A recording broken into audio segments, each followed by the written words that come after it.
Good evening, I'm Nancy Irlanda, sitting in for Pia Ontiveros. This is Solar Network News, and these are the Solar headlines. The Supreme Court extends a 120-day temporary restraining order on the implementation of the anti-cybercrime law.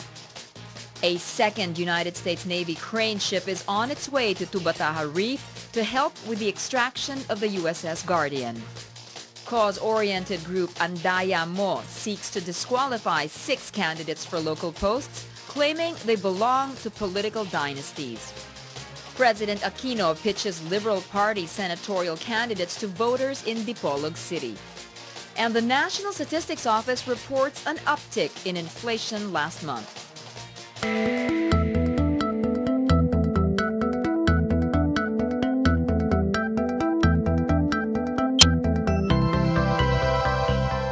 The Supreme Court extends a 120-day temporary restraining order on the implementation of the controversial Cybercrime Prevention Act of 2012. Anjo Alimario has more. Netizens are up in arms against the Cybercrime Prevention Act of 2012 score yet another victory after the Supreme Court extended indefinitely the temporary restraining order on the law's implementation.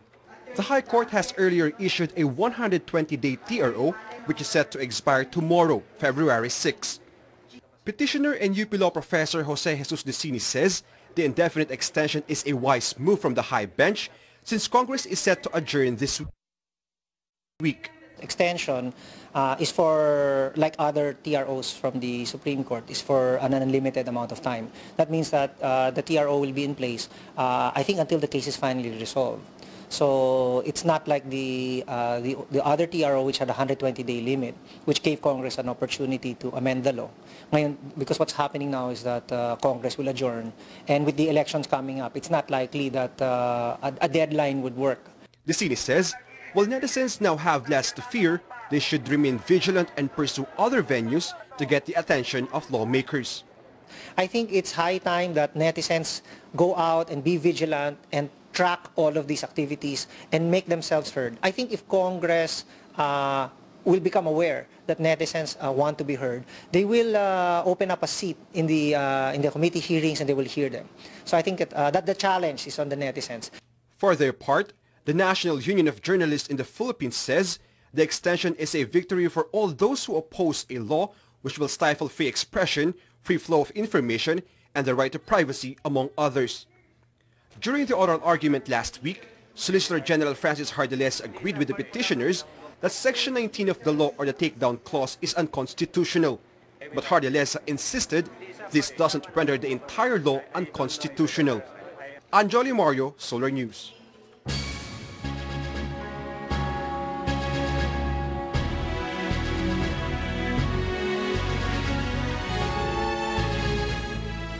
The National Printing Office says the ballots for the upcoming elections come with additional security features to ensure they are counterfeit-proof. Katrina Domingo has details. The National Printing Office has started producing ballots for the 2013 midterm elections. COMELEC Printing Committee Chair Dulce Sagle says operations are going on nearly round the clock, 20 hours a day in 2 shifts. 3 printing machines are producing and cutting at least 900,000 ballots per day. Each machine can do 314 ballots a minute.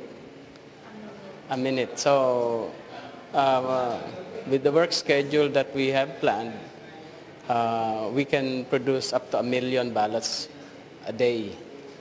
That's 18 hours na continuous printing. As of Tuesday morning, only 66 ballots were marked as rejected due to miscuts or blurred printing of fonts. COMELEC has a disposal committee. The first thing they do is they cancel the ballot. Yung ginuguhitan or kinakat nila yung gitna ng ballot. Then later on, ini-inventory nila yon. The National Printing Office says security features have been added to the ballot's paper and ink to make it counterfeit-proof. We have a couple of security features paper, and we have 3 security features ink. It can be tested by DOST or by anyone marunong. Despite the upgrades, the NPO says it has saved around 200 million pesos in printing costs.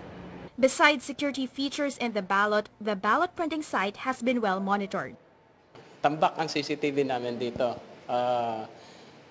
for the alarm systems, fire alarm, and yung anti-intruder systems. The NPO has also set up a viewing area for the media and the public. Napakalaki ng viewing room natin, ng viewing area. In fact, tagos ang tingin nyo hanggang doon sa packaging area.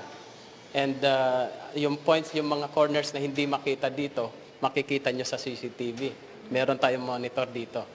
So far, both the COMELEC and the NPO are satisfied with the ballot printing operations. Both agencies are confident that they will be able to produce the target 52 million ballots by April 25. Katrina Domingo, Solar News. The Lakas Christian Muslim Democrats Party, or Lakas CMD, named Senator Bong Revilla as the new party chairman. Revilla assumes the post vacated by Albay Representative Edsel Lagman. Leyte Representative Martin Romualdez replaces Revilla as the party's new president. Revilla said Pampanga Representative Gloria Arroyo, who is the party's chairman emeritus, was not consulted on the party's reorganization.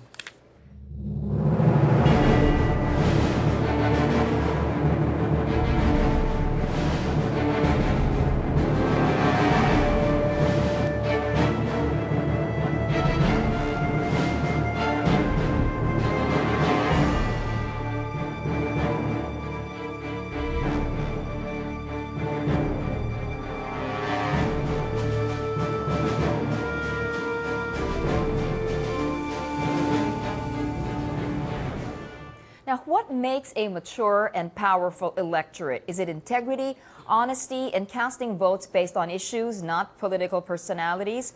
The bigger test of maturity is not in voters, but in candidates who never concede in the face of certain defeat.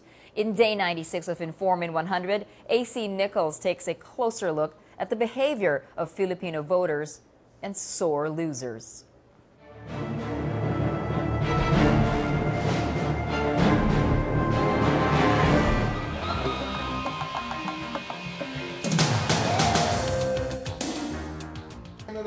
Political analyst Prospero De Vera notes the absence of controversial candidates known to champion causes in the upcoming midterm polls. He cites as examples Senators Antonio Trillanes and Alan Peter Cayetano, who went against former President Gloria Macapagal Arroyo but still won in the previous elections. De Vera also points out the absence of issues that will distinguish one candidate from another. Even as we want this campaign to be very issue-oriented, it's difficult to make it very issue-oriented given the unique character of this election. So in the absence of significant issues that will divide or that will differentiate candidates, what comes next would be popularity, the way they project themselves in the media, how their election ads are crafted, and also, of course, branding for individual candidates in terms of how they would want the voter to recognize them and support them. De Vera thinks for the most part, a typical Filipino voter will decide based on the personality of the candidates. Election lawyer Romulo Macalintal agrees. He attributes this to the low maturity level of Filipino voters. For Macalintal, it will not be easy to shift to a mature and issues-based elections. Perhaps the new generation now, na talaga namang computer age, could be better voters in the future. Maaaring mas iba ang orientation nila. And I look forward to that. Siguro maaaring wala na tayo sa mundong ito, ay saka pa lamang mangyayari yun. Romulo says the responsibility lies in the Commission on Elections to properly educate the public on how to make informed choices. De Vera adds media can help elevate the level of the campaign.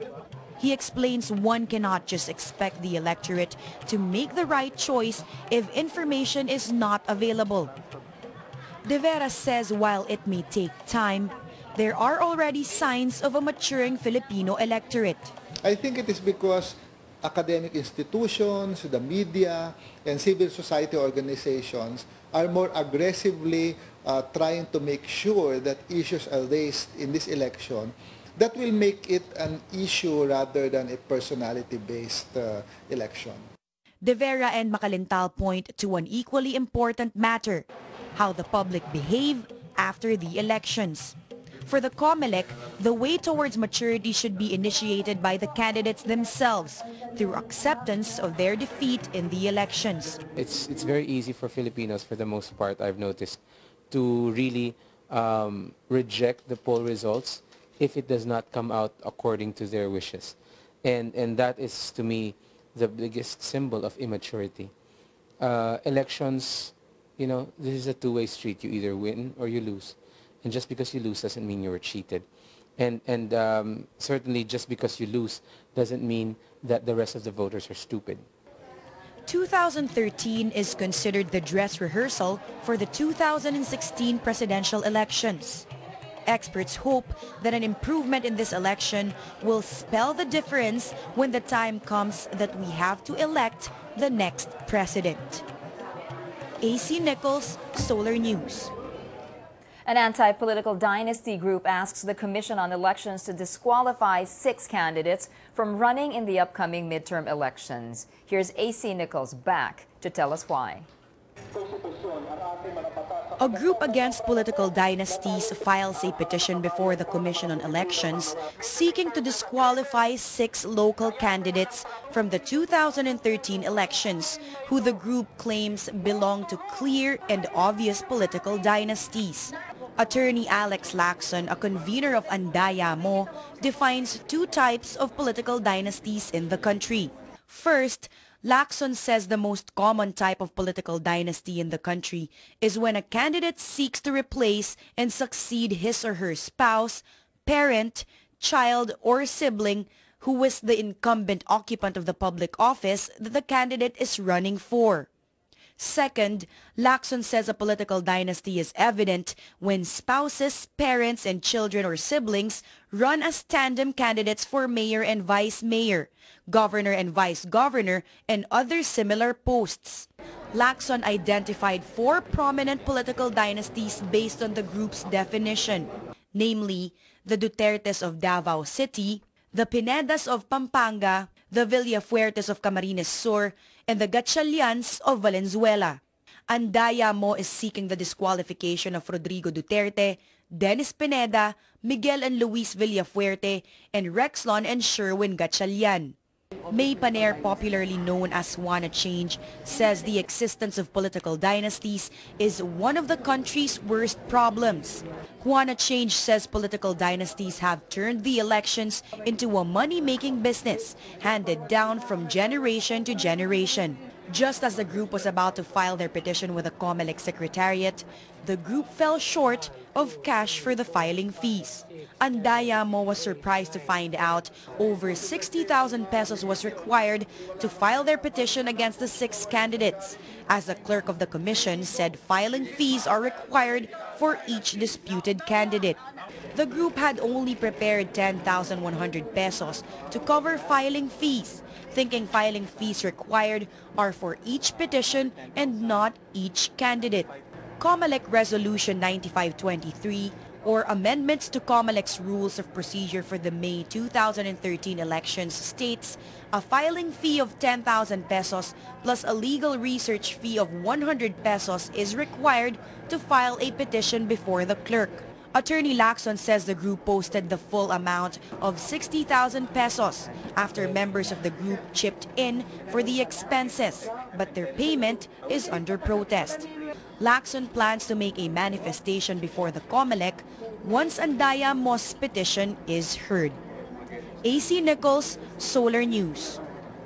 President Aquino endorses Liberal Party candidates during his engagements in Dipolog City. The president says a vote for LP senatorial bets in the upcoming polls will ensure the continued implementation of his reforms. Ina Andolong reports to us live from Dipolog City to tell us more. Hi, Ina.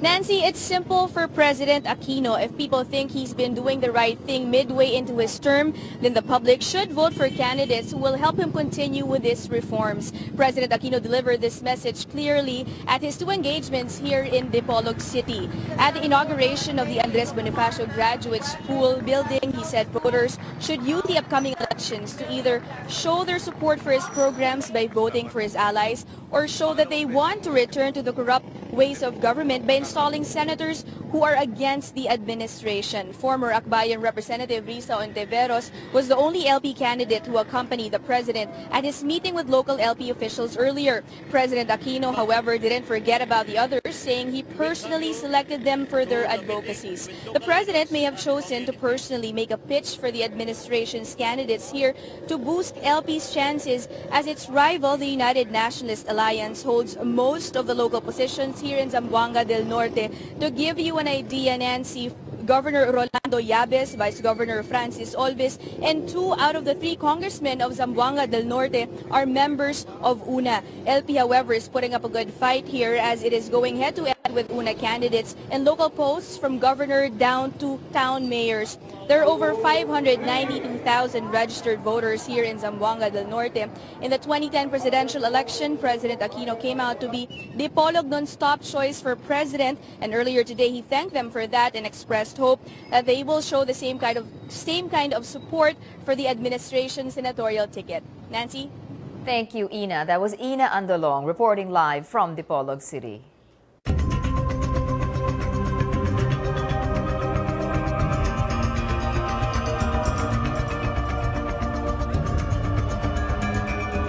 The United States vessel that ran aground the Tubataha Reef may finally be taken apart beginning this week.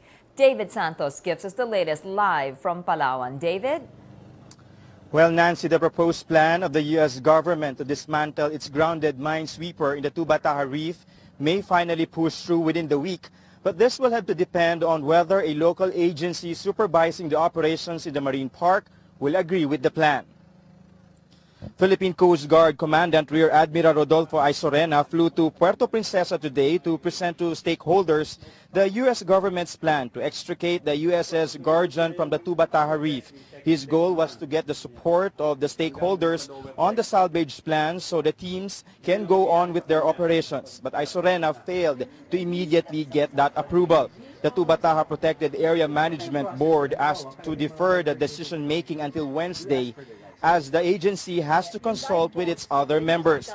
If by tomorrow the board will give the go signal on the salvage plan, then the dismantling operations may begin by Thursday. Based on the proposal, the removal of the USS Guardian may last until April if bad weather will be factored into the plan. But if the board will disagree with the U.S. Navy's plan, Isorena says the agency will have to come up with other options to have the minesweeper removed from the Tubataha. Otherwise, the Coast Guard wants the Tubataha board to approve the U.S. proposal. DOTC Secretary June Abaya is also expected to present to President Aquino a copy of the proposed plan by tomorrow. Isorena pointed out that time is an essential factor in the operations. He explained that further delays in the USS Guardian's retrieval would also mean incurring more damages to the marine park. At least 2 heavy crane ships will be deployed to Tubataha to lift the USS Guardian piece by piece. The Coast Guard also allayed fears that the crane ships may pose danger to the marine park. Isorena said SMIT Borneo, for example, which departed from Puerto Princesa on Monday evening, will maintain a safe distance from the Tubataha Reef and will anchor in an area with a depth of 800 meters. Nancy? Thank you, David. That was David Santos reporting to us live from Palawan. Well, a group of fishermen is urging Justice Secretary Laila de Lima to file cases against U.S. Navy officials and crew members aboard the USS Guardian, which ran aground on Tubataha Reef. The Pambansang Lakas ng Kilusang Mamalakaya ng Pilipinas says the damage to the protected marine life affects the livelihood of Filipino fishermen. The group has objected to Malacanang's and the Foreign Affairs Departments allowing the involved U.S. Navy officials to return to their port in Japan amid the ongoing investigation. The group has also urged the DOJ to file criminal and administrative charges against Filipino authorities for letting U.S. Navy officials escape.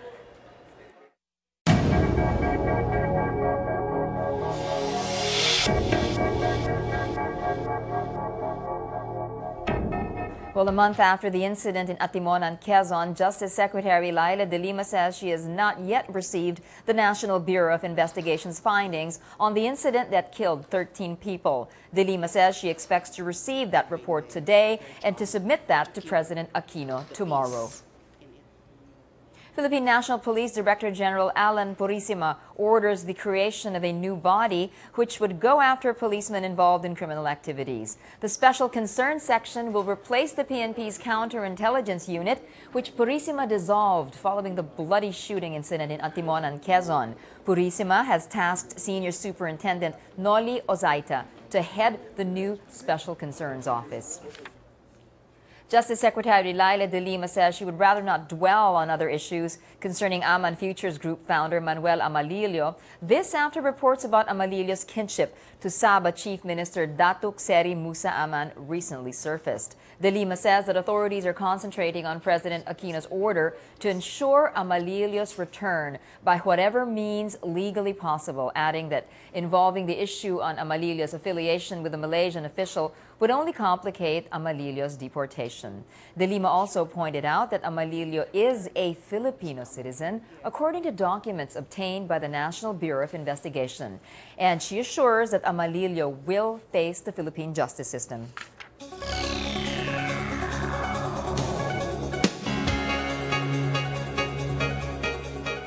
Let's get the rainfall forecast now from Mai Rodriguez. She is reporting from the Solar Weather Center. Hi, Mai. Hi, Nancy. We're seeing good weather tonight and tomorrow. Just the easterlies still affecting the eastern sections of the country. The whole country will stay under a partial shade and mostly rain-free. Just the isolated rains or thunderstorms over Cagayan Valley, the provinces of Aurora and Quezon, the Bicol region, eastern Visayas, and also the Caraga and Davao region. Let's take a closer look at conditions in Luzon. Fine weather in Dagupan and Batanes. Isolated rains for Metro Manila, Tagaytay, and Baguio City, down to Calapan and Legazpi City. Temperatures range from the low 20s to the 30s, but in Baguio it dips to 15 in the evening and early morning. Now checking tomorrow's rainfall amounts, all clear as you can see, just light rains creeping in from eastern Mindanao and Leyte, becoming moderate in Davao Oriental in the afternoon, but that's it. Everything's good. After that, rains will clear out by evening. We see the same fine weather on Thursday, just light to moderate rains in Zamboanga to Sulu and small areas of the Visayas reaching Aklan sometime during the day, but staying light there as well. Some showers settling over eastern sections of the country, basically just covering Aurora, parts of the Bicol region, and the Samar and Leyte provinces. But large parts of the country from Luzon down to Mindanao will have good weather with skies staying partly cloudy. And that's our weather. Always be informed and keep safe. Nancy?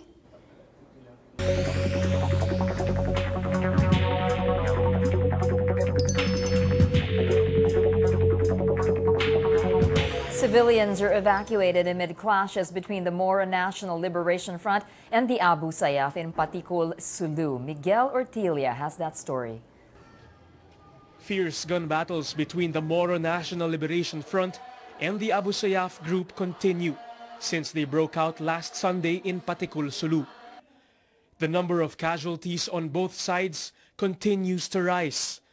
According to the Philippine National Police, 8 have died from the MNLF and 14 from the ASG. Although ground commanders of the MNLF say more than 30 Abu Sayyaf have been killed. And as fighting takes place in residential areas, civilians are usually caught in the crossfire. Ang primordial concerns ng ating PNP at ng AFP dyan ay yung kaligtasan ng mga innocent bystanders o ng mga nakatira doon sa mga possible areas na may mga enkwentro. So yung mga populated area rin binabantayan. Records from the provincial government show that almost 2,000 residents have already been evacuated. Right now, the fighting is concentrated in 3 areas: Barangays Danang, Kaunayan, and Buhanginan. Meanwhile, President Aquino has ordered Social Welfare Secretary Dinky Soliman to see to the needs of the evacuees. The president also clarifies that the government never gave any go signal for the reported attempt of the MNLF to free civilian hostages held by the bandit group. Miguel Ortilia, Solar News. Well, the latest social weather station survey shows a decline in the satisfaction ratings of top government officials. Vice President Jejomar Binay's rating slipped 6 points to plus 70, while Senate President Juan Ponce Enrila's grade is down to plus 47. House Speaker Feliciano Belmonte's rating dipped to plus 15. That's from his record high of plus 20 in August. Chief Justice Maria Lourdes Sereno, meanwhile, boosted public satisfaction for the Supreme Court to plus 36, while her first appearance in the ratings gave her a plus 14 mark. The survey was conducted from December 8th to the 11th during heated debates and controversies on the reproductive health law and just after Typhoon Pablo devastated several areas in Mindanao.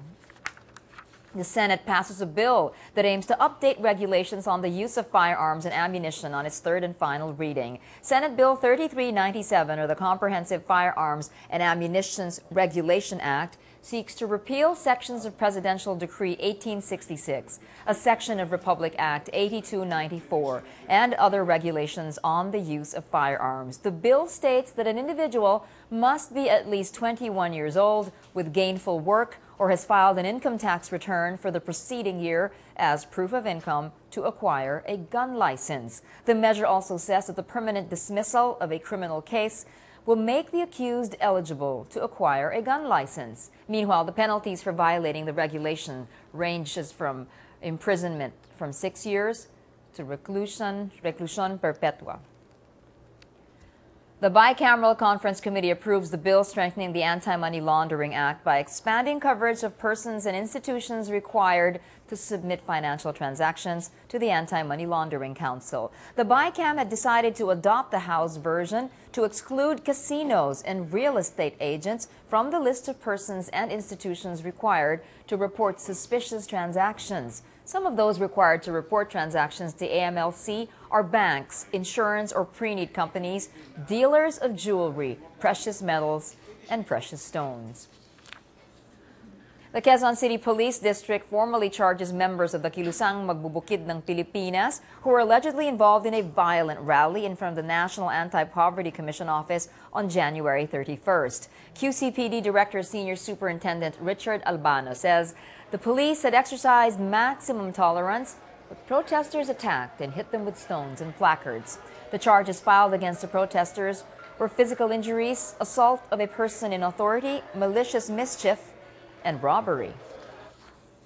The Office of the Ombudsman slapped administrative charges against 11 PNP officers in connection with the allegedly anomalous purchase of 75 defective rubber boats worth 131.5 million pesos in 2008. Ombudsman Conchita Carpio Morales found Chief Superintendent Harold Ubalde and Deputy Director General Benjamin Bellarmino guilty of gross neglect of duty and grave misconduct. Both Ubalde and Bellarmino will be dismissed from service with their retirement benefits forfeited. 4 police officers were also found liable for simple neglect of duty and will be suspended for 6 months without pay. 4 members of the PNP Bids and Awards Committee and Technical Working Group will face a 1-month suspension without pay. Meantime, the Ombudsman gave a stern warning to NAPOLCOM Director Conrado Sumanga Jr. to be more prudent in the performance of his duties. Former PNP Police Chief Director General Jesus Versosa, along with 18 others, were spared from prosecution for lack of jurisdiction since they have already retired before the filing of the complaint.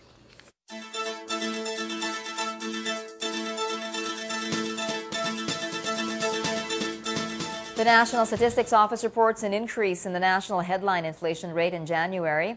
The national inflation rate grew from 2.9% in December of 2012 to 3% in January of 2013. The NSO says the increase was due to growth in the beverage and tobacco index and higher annual increases in the indices of furnishing, household equipment, and routing maintenance of house, health, and communication.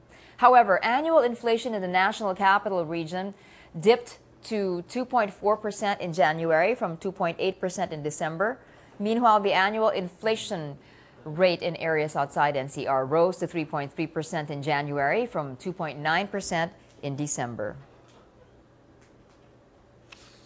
Several oil firms raised prices today to reflect the price movement in the international market. Shell, Chevron, and Flying V increased prices of premium and unleaded gasoline by 1 peso and 5 centavos per liter and regular gasoline by 75 centavos per liter. Diesel and kerosene prices went up by 45 centavos per liter. Philippine long-distance telephone company announced that it will sell 80% of its stake in its business process outsourcing unit, SPI Global Holding Incorporated. PLDT made the agreement with Asia Outsourcing Gamma Limited. That's a company controlled by CVC Capital Partners. The deal is expected to be completed by March. SPI Global President and Chief Executive Officer Maulik Parek says the company welcomes the agreement and looks forward to working with CVC.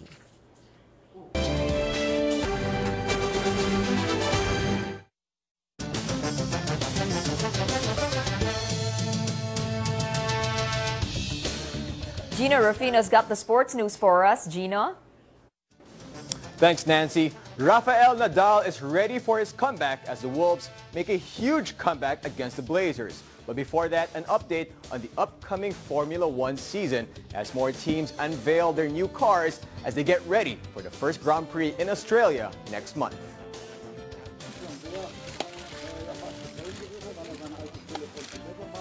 Mercedes unveiled their new Formula One car, the F1 W04 in Spain on Monday, with Lewis Hamilton joining his new teammate, Nico Rosberg. Team principal Ross Brawn said the new design was a combination of 12 months of planning and preparation. Mercedes' new motorsport boss, Toto Wolff, was also on hand to unveil the car. His arrival had led to speculation Brawn's time at Mercedes could have been ending, with Niki Lauda also joining as a new Formula One team partner. I want to be able to focus on the engineering, the racing, the sporting side, but there's a lot of other responsibilities within the team, and Niki and Toto can help a great deal in those areas. So I think now we're settling down into what each one's doing, then it's going to make a very strong group. I could barely sleep last night. It's quite an exciting day for us. The launch of the new car and to be new teammates with Nico. We were just saying how crazy it is because we used to be teammates back in 2000 when we were go-karting. So it's a dream for me to be back here as his teammate.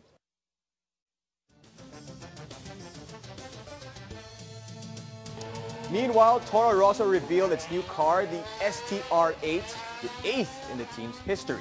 The wraps were pulled off by the team's unchanged driver lineup of Daniel Ricciardo and Jean-Eric Vernet. While the drivers are the same, the designers behind the new car are new. The STR8 is the first car designed by a group led by chief designer Luca Forbato, who joined the company just over a year ago, while the whole project is overseen by James Key, who has been the team's technical director since last September.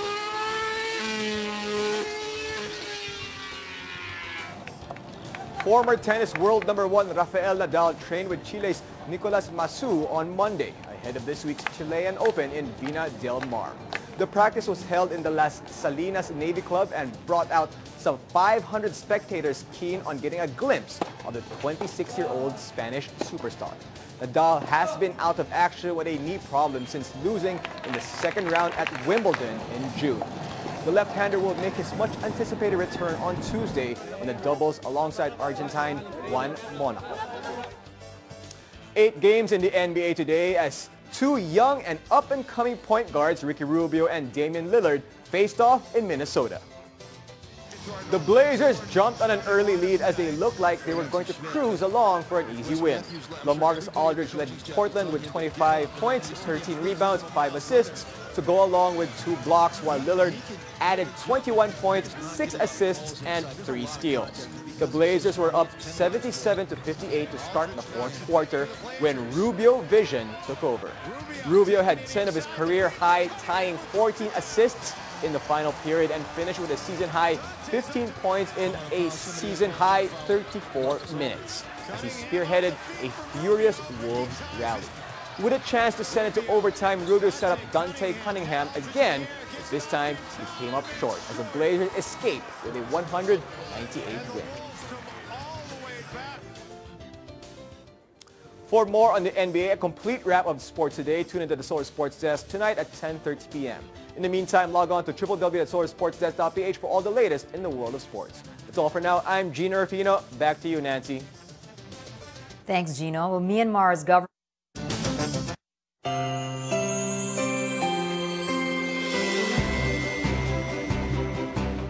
Myanmar's government and ethnic Kachin rebel groups reach a peace deal in an effort to end violence in the country's northeastern region. That and more in this Around Asia update from Claire Seldran. Myanmar reached an agreement with the Kachin Independence Army rebel group to end a bloody conflict that hindered the country's progress from a repressive military rule. The BBC reported that China mediated the talks between the government and the rebel group. Both sides agreed to diffuse military tensions, open lines of communications, and have another round of peace talks before the end of the month. Fierce fighting between the two forces displaced thousands of people since it broke out anew in June of 2011 when a 17-year truce collapsed. In Vietnam, a court sentenced a man to life in prison and gave jail terms of up to 17 years to over 20 other defendants after they were found guilty of subversive activities. The verdict followed a series of harsh punishments handed down for dissent in the communist-ruled country. The People's Court of Phu Yen province gave a life sentence to the head of a group that wanted to establish a new government in the country. And in Cambodia, members of the royal family attended a procession ahead of the scattering of some ashes of King Norodom Sihanouk on the Chaktumok River. The remaining ashes of the king would be placed in a gold urn. Thousands of Cambodians were joined by international leaders during the revered Father King's cremation ceremony yesterday. Sihanouk was given elaborate funeral rites mingling Hindu, Buddhist, and animist traditions. Claire Seldran, Solar News.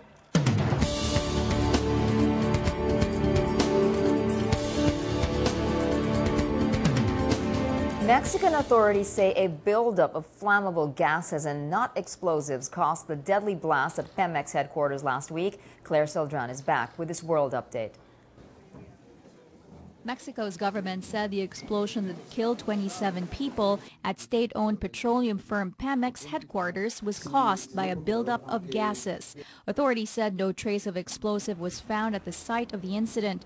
Reports showed that the explosion led to a structural collapse, trapping and causing the death of the victims. In the United States, authorities stormed an underground bunker in Alabama, rescuing a 5-year-old boy held hostage for nearly a week and leaving his kidnapper dead. After a standoff of more than 6 days, FBI agents entered the bunker as they feared that the child was in imminent danger. Authorities said the child was being treated at a local hospital and physically unharmed. And United Kingdom's King Richard III will be reinterred at Leicester Cathedral after genetic tests confirmed he was buried under a car park. King Richard was slain as he fought to keep his own crown during the Battle of Bosworth Field in 1485. The discovery was coined as one of the most significant archaeological finds of recent English history. Claire Seldran, Solar News. The Philippine Travel Agencies Association, along with the Department of Tourism, is set to open a 3-day travel tour expo in mid-February. This after the DOT set a 5.5 million foreign arrival target for 2013. Kimberly Go has details. The tourism industry takes on the challenge of meeting the government's target of 5.5 million foreign arrivals and 35 million domestic tourists this year. That is more than 1 million tourists, more than last year's 4.3 million foreign tourist arrivals, and roughly 40 million domestic tourists. The main markets are Korea, Japan, China, and the US, while emerging markets include Taiwan and Malaysia, with highest tourist arrivals in 2012. Part of the game plan for 2013 is to be more aggressive in Southeast Asia so that we can get a larger share of intra-ASEAN travel. Right now, our share is less than 10%. The Philippine Travel Agencies Association, with the Department of Tourism, jumpstarts 2013 with a 3-day travel tour expo from February 15 to 17.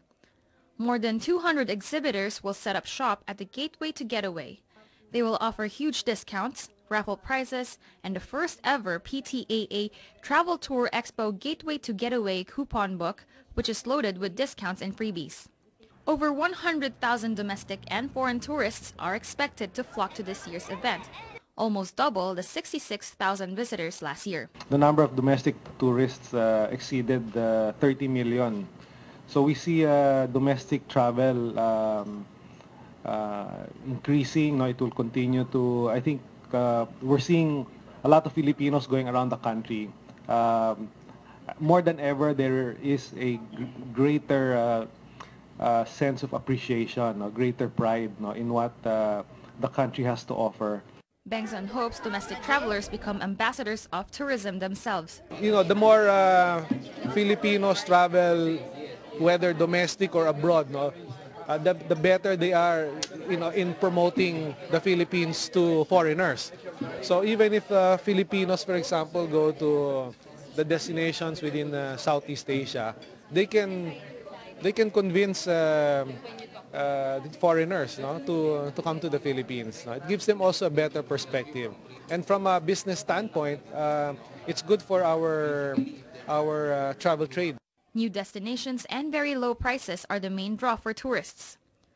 New destinations such as the Cagayan Economic Zone and Baler, Aurora are open for business. The PTAA is confident the tourist arrival target can be met as long as certain bottlenecks are eliminated.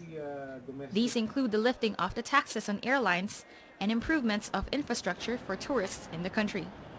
Bengzon says the Tourism Department has teamed up with the Department of Public Works and Highways and the Department of Transportation and Communications to build more roads, improve airports and seaports, and improve the travel experience around the country. Bengzon adds Congress may lift the common carrier tax and gross billing tax. Kimberly Go, Solar News.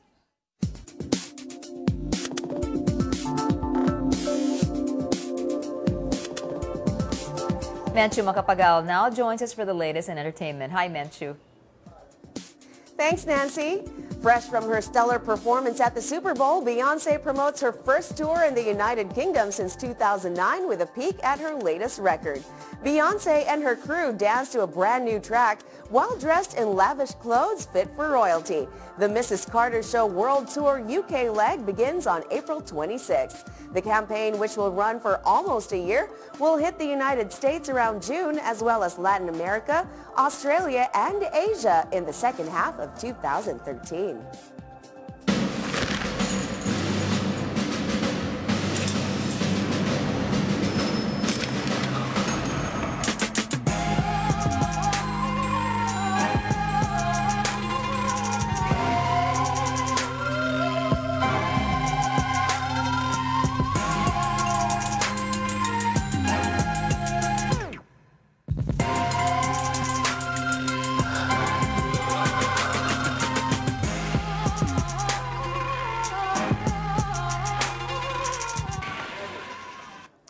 I wonder if the Philippines is part of that agenda. In other news, award-winning artist Robert De Niro officially leaves his mark in Hollywood with an honorary imprint of his hands and feet at the famed Chinese Theater. The Italian-American actor was a two-time Oscar winner for his supporting role in The Godfather Part 2 and his lead role in Raging Bull. He is also nominated this year for his supporting role in Silver Linings Playbook. And I'm honored to be invited to join the impressive group of artists who have left their imprint on Hollywood Boulevard at Grauman's Chinese Theater. They say everyone in the film industry has three homes: the home where they live, the home where their first wife lives, and Hollywood. Thank you for this honor, and thank you for making me feel at home here. Thank you. The Fast and the Furious is back with more action and the original cast. That's right, all of them, including the supposedly dead Michelle Rodriguez. That was probably the biggest bomb in the already action-packed 60-second trailer. This time, the gang is ready to atone for their sins and have their criminal records cleared. But at what cost? Fast and Furious 6 opens this summer, and here's your first look. Take it or leave it. Breathe with me. We talking vehicular warfare. This is not what we do. Got him. They got a tank. Damn. I can reach out and break you whenever I want. That's dangerous talk. We've graduated to a whole new level.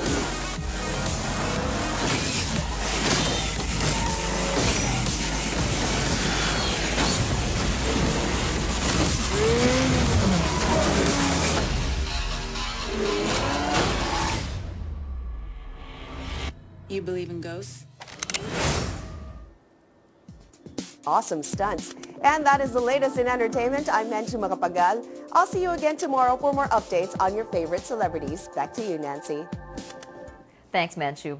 The Philippines is known for its beautiful resorts and thrilling steep mountains, but for people who seek a different kind of adventure, Pawai has something new to offer. Katrina Domingo takes a look.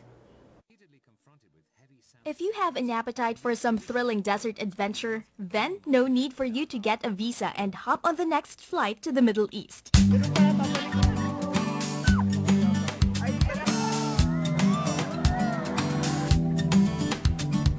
Because here in the Philippines, we don't only have scenic beaches. Believe it or not, we have boasting rights to a desert-like landscape as well. Welcome to the Pawai Sand Dunes. In the heart of Pawai in Ilocos Norte lies 400 hectares of natural sand hills. The area used to be a barren land, but when the local government of Ilocos Norte sought the help of giant architecture firm Palafox to survey the vicinity, it was then that they saw the potential to turn it into an exciting tourist destination. Now, for only 2,500 pesos, vacationers are entitled to an hour-long fun in the sand. From the entrance, guests will first have to ride 4x4 off-road vehicles. Drivers who also serve as the area's tour guides will drive you around the terrain, where you'll get to enjoy an experience similar to riding a roller coaster. Yung mga driver natin, mga professional na to, they undergo trainings, even burst aid. May mga area kami na talagang nadaanan lang para hindi masira tong mga contour ng sand dunes. After the drive down the dunes, guests are dropped off at a point where you can try sandboarding.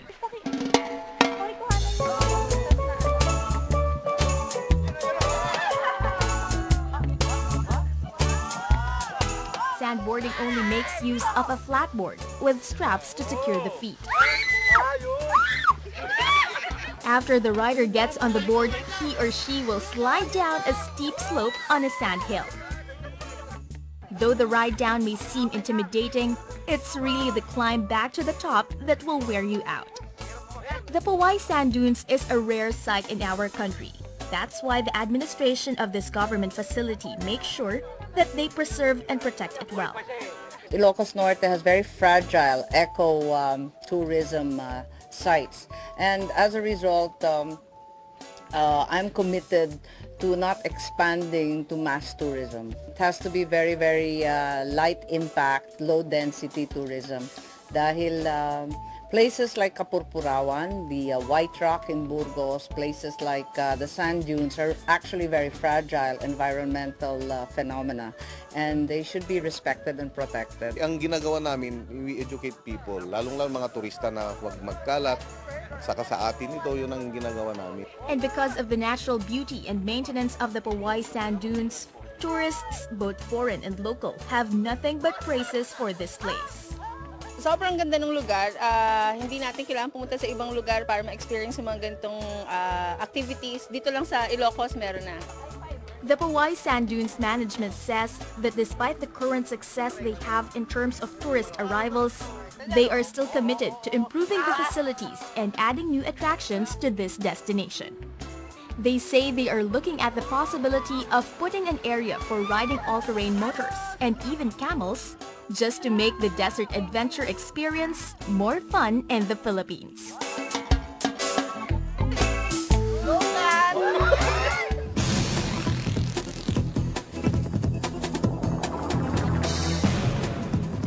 When the musical comedy Pitch Perfect opened in cinemas in October, it came with wonderful song covers and witty lines that were etched in the minds of viewers. But what really made a mark was Anna Kendrick's Cup song. Her rendition of Lulu and the Lampshades is When I'm Gone, performed with cups. And every now and then, a netizen or group of netizens posts their own version of the song. And here are some of them.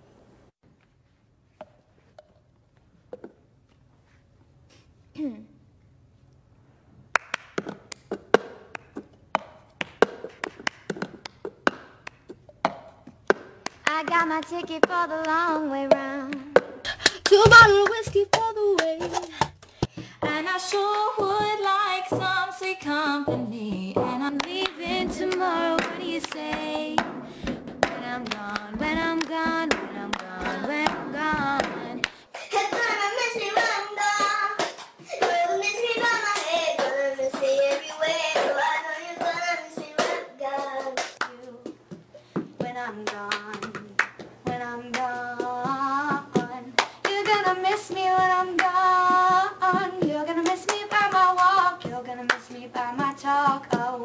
you're gonna miss me when I'm gone. And tutorials are available on the internet. And these are the top stories for this hour. I'm Nancy Irlanda. Stay tuned to the Solar News Channel. Solar Nightly News comes your way at 9 p.m. Solar Daybreak starts your day at 7 a.m. Solar Newsday keeps you updated at 12 noon. And Solar News Cebuano delivers the news in the local language at 12:30 p.m. Thank you for watching Solar Network News.